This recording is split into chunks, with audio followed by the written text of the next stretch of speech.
Hello and welcome back to the Toffee Blues YouTube channel, your source for all things Everton. My name is Thomas, back on the channel with another opposition view today into the Cup, playing against Hull City, not a side obviously we faced for a couple of years, but a side that we will all be familiar with. I'm joined today by Joel Robinson from To Hull and Back podcast. We're going to talk all about kind of how their season's gone so far, what he's made of our season, and well, what he's made of our very poor season so far. But Joel, thank you very much for coming on. How are you doing today? I'm good, thanks. Are you? Well, yeah, I've been slightly better coming off the back of 2 weeks of no games and then a loss to Brighton. It was very disappointing, but yeah, but I'm sure we'll get into that. Just to start off, actually, I mentioned at the start there, not a side we played in a few years, but a side you were Premier League ever presence back in the day. So the last time we played, March of 2017, was a 4-0 win for Everton. So very very briefly, what's gone on since then? If no one's been tracking Hull City's progress, what's happened since then? So our first season back in the Championship from being relegated in 17-18, it wasn't particularly great. Didn't get to a great start. We lost our manager, we lost most of our players, and that was the start of us kind of falling apart, which then culminated as getting us a little bit worse the next couple of seasons before getting relegated to League One.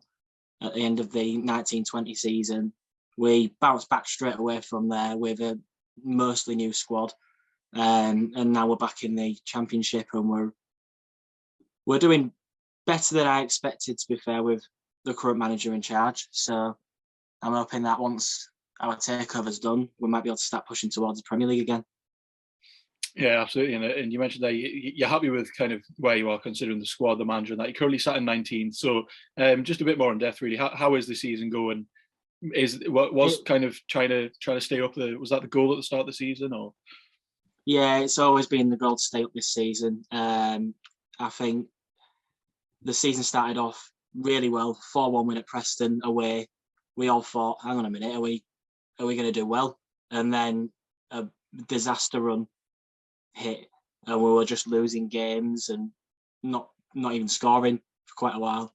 And then it kind of picked up about 9 weeks ago. Went on a 7-game unbeaten run, but now we've not won in 4. So hopefully we can get back to winning ways at some point soon. Yeah, so quite a roller coaster one there. So is that where do you think you will end up by the end of the season anyway? It's hard to say at the minute. With if this takeover goes through, that's expected to go through Thursday night. We might end up signing some decent players and pushing for mid-table, but we might not sign many players at all and then still struggle. So I'm hoping we can finish around about where we are now. It's all about solidifying and then pushing on next season. Yeah, absolutely. And you mentioned there, obviously the squad was maybe, the expectation was to hopefully stay up this season. So tell us a bit about the squad then. Maybe a couple of key players, anyone that we might recognise, or who are your key players that could cause us some damage in the cup. I think for us, Keane Lewis Potter is someone that will end up playing in the Premier League one day, whether that's with or without us. He can just run at defenders. He's got tidy feet. So I don't know who he'll play at right back against us, but he could end up making them struggle if he does play, because he's been playing left wing back recently. Until I think it was just the last game that we played where we put him back up front because of, I think, Malik Wilkes had COVID. So if he goes back to left wing back, I'm expecting whoever plays right back for you to have a hard time. And our back three as well, Jacob Greaves, Sean McLaughlin and Deshaun Bernard, who was on loan from Man United. They're all really, really good defenders, and a lot of them, like all three of them, would be able to get into better sides than us. Especially Jacob Greaves, who I think another Hull lad probably will end up in the Premier League. Yeah, absolutely. So you've got maybe is it maybe like quite a young squad you've got at the moment? Obviously, a couple of the names that you mentioned there, they might not stick around forever. So is it kind of young, but have you got some more experienced players as well? We've got a couple of experienced players, like we've got Tom Huddleston back, which I'm sure quite a lot of fans will know. He's played a couple of times. He's been injured quite a lot, but when he does play, you can tell he's still got the quality. He's just not got speed anymore. He's a little bit slow. And we've got, I don't know if people know Richie Smallwood. He's another experienced player we've got.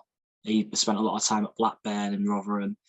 But yeah, in terms of our actual squad, it's on the most part quite young, especially our starting 11. Yeah, so kind of, well, from our perspective, obviously, I'm not sure how much you've watched of Everton this season. We've not had a tremendous one. Rafa Benitez in charge, obviously. Looks like Calvert-Lewin might be out injured for the game as well. We haven't quite seen that yet. Are there any players you're majorly concerned about coming up against? Any of the names? I'm trying to think because I've not really seen much. I've not been really watching the Premier League this season. I'm just trying. I think Damari Gray's been decent this season. I think I've seen quite a lot of clips of him hanging around Twitter. He looks like he could cause some problems if he plays. Andros Townsend as well. From what I've seen, he's been quite decent, I think. Well, yeah, in patches as well. Yeah. So do you think then? You mentioned obviously you play that kind of three at the back system with the wing backs as well. What would you say is maybe the biggest weakness in your side at the moment? Obviously, in terms of player quality, I'd like to hope maybe we had the edge on you. But in terms of your system, in terms of the style of play, do you have any kind of major weaknesses that have been a problem this season? Our strikers aren't very good. We've been playing Josh McGuinness and Malik Wilks as a front two, and they don't really contribute much. They're kind of just lazy strikers. They'll walk around up top, and they won't pressure defence. So if them two do start, Everton will be able to have a lot of time at the back just to be able to pick passes. So we need players to play like we've got Tom Eaves and Tyler Smith. They're all backup strikers. They're not very good quality wise, but they'll run at your defenders. So it's kind of, if we want to pressure, we'll play our not so good strikers, but then we've got McGuinness and Wilkes who they're decent at League One level, but they've not really shown it in the level we're at right now. Yeah, absolutely. Well, luckily, I mean, most strikers who come up against Everton seem to always manage to find a goal. We played Charlie Austin earlier in the season. He's having a poor season for QPR, and all of a sudden he scored twice against us and scored a penalty. So, luckily for your strikers, it might not be the end of the world. And in terms of kind of strength, obviously we know with COVID going on, there are quite a few teams weakened. So, kind of, if you give us your likely lineup and maybe note any of the points that you're going to have, maybe some key players missing. Yeah, so in terms of our lineup, I think we'll go with a lot of our starting 11. I think in goal we'll start with Nathan Baxter, who's on loan from Chelsea. He's been doing really well since he's come in for Ingram. He's seems a lot more confident than Ingram, and he seems to marshal our defence. We'll probably play a back three of Bernard, McLaughlin and Graves, as mentioned before, with Longman and Lewis Potter as wing backs. In midfield, we'll probably play Smallwood, Honeyman, and Doherty. Doherty and Honeyman are balls of energy. They'll run all game. And then up front, I'd like to think it'd be McGuinness and Wilkes, because in terms of quality, they're our better quality players up front. But I think maybe Tom Eaves might get a chance. So I think it could be Eaves and Wilkes that'll start up front. So, well, by the sounds of it, that sounds like, basically your first team. Have you not been kind of weakened at all in the past couple of weeks, or are you looking, fairly fit on all fronts? We've looked fairly fit. It's just in terms of we've just lost our way a little bit in terms of winning games. We drew two, and then we've lost our last two games. So I think we will stick with what we've got. Grant McCann is known to be a stubborn manager. Once he's got something set, he'll stick with it no matter what. So I think that's how we'll go, is with our full strength team, and we'll just go for it. And you mentioned kind of earlier at the start, you're not too impressed with the manager so far this season. What are maybe a couple of his problems? Like what are your grievances with him so far? Well, he started the season with a 4-3-3 formation, which worked brilliantly in League One. But as we came up to the Championship, immediately all of our fans could see it wasn't a good enough formation for that league. We're left too exposed. And then injuries hit, and we accidentally fell upon the 3-5-2 formation, and it took us on a 7-game unbeaten run. So I think it's his stubbornness. I think if we go back into injuries again, he'll go back to his 4-3-3, because that's a formation he's played everywhere. He's managed at Doncaster, Peterborough, he seems to like to stick to his way of playing and nothing else. And he's also got his favourite players. So even if a player's out of form, he will stick with them until he feels like maybe it's been too long now in terms of waiting for him to get back in form. Yeah, absolutely. And kind of just my final two questions of the videos we always do. First of all, what are your predictions for the match? I think we will have a go. I think we'll score, but I think you'll win the match 2-1. That's how I think it'll go. I think you'll score 2 goals early on and we'll nick one back. Yeah, absolutely. And kind of the final question that we like to ask as well, completely unrelated to football, unrelated to the match and everything. If you could go anywhere, do whatever you like, what is your go-to meal deal from anywhere on the planet? I'm not very good with meal deals. Not a big meal deal, man. I'll get blasted for my choices because I'm quite bland. But it's usually a Tesco, everyone's standard Tesco meal deal. Classic, yeah.